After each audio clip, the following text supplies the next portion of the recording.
একদম ভক্তি ভক্তি।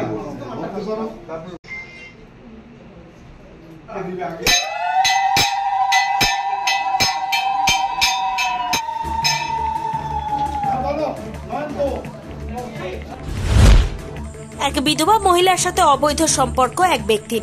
ঘটনার জানাজানি হতেই মহিলার সাথে ব্যক্তির বিয়ে দিল গ্রামের মানুষজন। এদিন এমন ঘটনায় ব্যাপক চাঞ্চল্য ছড়ায় বংশিয়ারি থানা রামকৃষ্ণপল্লী এলাকায়।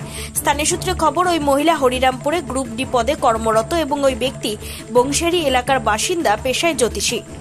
স্থানীয়দের অভিযোগ, বেশ কিছুদিন ধরেই ওই ব্যক্তি মহিলার বাড়িতে এসে রাত্রি যাপন করত। বিষয়টি একাধিকবার নজরে আসে গ্রামবাসীদের। রবিবার রাতে ফের ওই ব্যক্তি মহিলার বাড়িতে আসলে তাকে আটক করে গ্রামবাসীরা এবং তাদের অবৈধ সম্পর্কের কথা জানতে পারে। এরপরে দুজনের সহমতে তাদের বিয়ের ব্যবস্থা করে গ্রামের মানুষজন। এরপরে রশিদপুর এলাকায় একটি শিব মন্দিরে দুজনের বিয়ে দেন গ্রামের মানুষজন।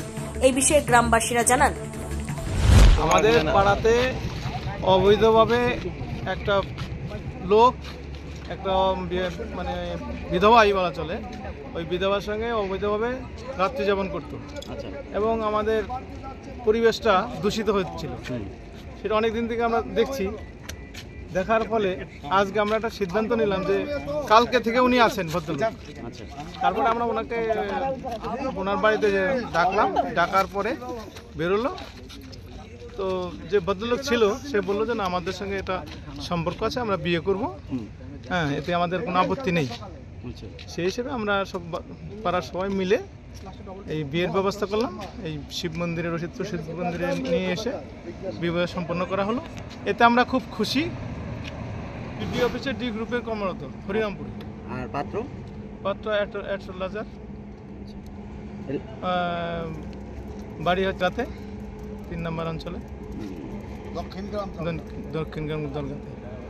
ইয়ে বিবাহিত ছিলেন মহিলাটা, এবং ওই ভদ্রলোক বিবাহিত নন, এই কথা আমাদেরকে বলেছে। 1 মাস হলো মারা গেছে ছেলেটা, আর ওই মহিলার মেয়ে আছে, মেয়েটাকে বিয়ে দিয়েছে। ভাই বোন হিসেবে আসতো, এই কথা বললেন আর কি। এখন মানে নিজেরা অন্য পরিচয় হয়ে গেছে, স্বামী স্ত্রী হয়ে গেছে। আমাদের পাড়াতে আলিগাড়া 8 নম্বর ওয়ার্ডে আমাদের এক প্রতিবেশী রীনা দাস, আমাদের প্রতিবেশী, সে তার স্বামী নেই, সে একা একা থাকে। কিন্তু কিছুদিন যাবৎ আমরা লক্ষ্য করছি যে একজন অপরিচিত লোক তার বাড়িতে মাঝে মধ্যে রাত্রি যাপন করে থাকেন। তো আজকে আমরা গ্রামের সবাই মিলে সেখানে উপস্থিত হয়েছি।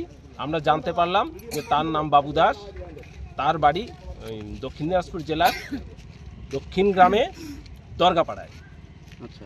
তো এইবার যখন ওনাকে আমরা বিভিন্ন রকম প্রশ্ন করি যে আপনারা কী হিসাব সম্পর্কে থাকেন এখানে, তখন ওই ভদ্রলোক স্বীকার করেন যে না, আমরা এতদিন ভাই বোন হিসাবেই পরিচিতি দিয়ে থাকতাম, কিন্তু এখন আমরা উভয়কে ভালোবাসি এবং আমরা বিয়ে করতে রাজি আছি। সেই মোতাবেকে গ্রামের সবাই উপস্থিত হয়ে তাদেরকে ওই রশিদপুর শিব মন্দিরে বিবাহ অনুষ্ঠান সম্পন্ন করে। রীনা দাস, উনি হচ্ছেন হরিরামপুর ব্লকে কর্মরত। আচ্ছা। কী হিসাবে কর্মরত? আচ্ছা আচ্ছা। আর ওই জ্যোতিষী, সে হচ্ছেন জ্যোতিষ শাস্ত্র নিয়ে কি করেন, ওনার কিছু অফিস আছে, সেখানে উনি হাত দেখেন। কত আনুমানিক এদের? মহিলার বয়স ওই 42 থেকে 45, আর ভদ্রলোকের বয়স ওই 45 থেকে 48। খুশি আপনারা আজকে? হ্যাঁ, পাড়ার সবাই খুশি যে আজকে একটা সামাজিকভাবে একটা শুভ কাজ সম্পন্ন হলো। সেটা জানা নেই, উনি যেটা নিজে সবার সামনে যেটা উনি প্রকাশ করলেন যে না, উনি অবিবাহিতা।